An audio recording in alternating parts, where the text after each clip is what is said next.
Greetings to everyone from all four nations. Welcome back to the channel. Today we're going to be talking about Avatar: The Last Airbender, or Avatar: Legend of Aang. I know there are different versions in different countries, but Avatar, the original, not the blue people, the OG, bald kid with the arrow Avatar. Avatar is a 2005 animation/action show created by a Nickelodeon animation studio, along with a bunch of other very impressive cartoons of that era. I think Avatar and something like Samurai Jack, they are the ones that stood out for me. So, and I gave it a rewatch recently because I saw it when I was a kid, and it is quite good. The story takes place in a universe where people have the power to control one of the four elements of the world: water, earth, fire, and air. It's called bending. So let's say I can pick up the pool in my water with my mind, and I can do stuff. So that's water bending. You can fire bend, like you can shoot out fire, etc. So some are able to bend, some can't. And the story follows Aang as he learns how to save the world by being the Avatar. And the Avatar is like a reincarnated hero with the great power to control all the elements at the same time. Sick. So Aang is the new Avatar, and he travels with his friends all over the world to end a big war between the four nations. That's the four elements. They have four nations.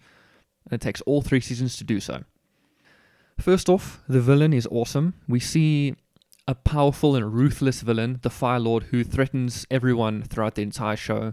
He's constantly there like, Aang, you have to beat this Fire Lord. He is evil. He's the evil guy. Because the Fire Nation, fire is evil, therefore the Fire Nations are the villain. Fair enough. They don't reveal his face at first, which builds tension. And then they reveal his face and it's like, okay, he's not that scary, but yes, he is. Like, he shows off how evil he is, of course. The climax with the Fire Lord is also as epic as it builds up to be.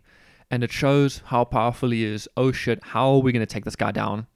So obviously at the end, they beat the Fire Lord, and that's the show. I will say it's sometimes not linear. So there is obviously an overarching story most of the time, but sometimes there's an episode, let's say, about a little fishing village. They help the village, and then they move on.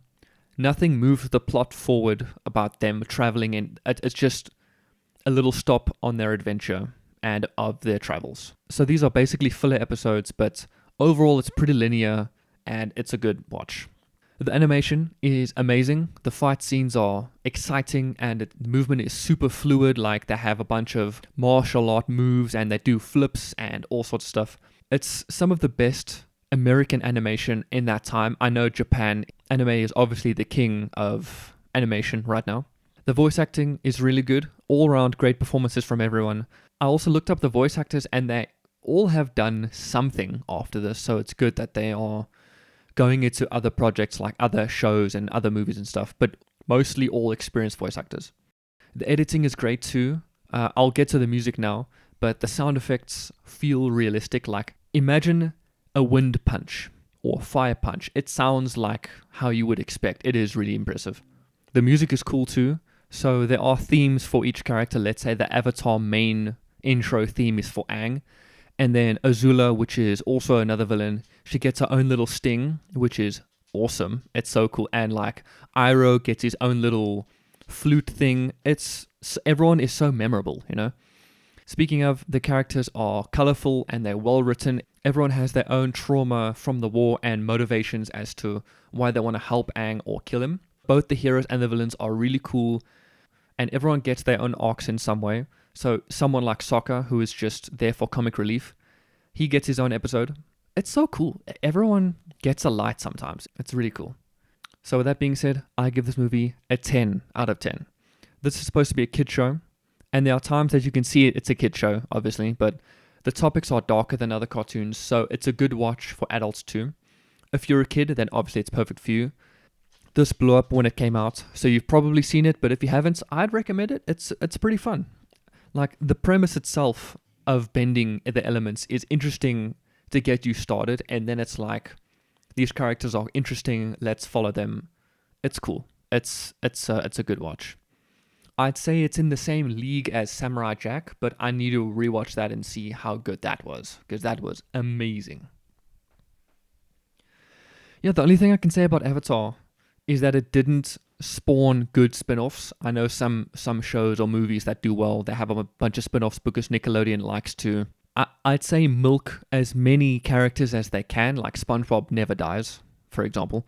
But the Avatar sequel, which is Legend of Korra, that came out and that was like, it was okay. It was a bit more modern, but I wasn't the biggest fan of it. I know the live action Avatar movie was dog. It was so dog. It was horrible. Recently, the Netflix live action series of Avatar came out.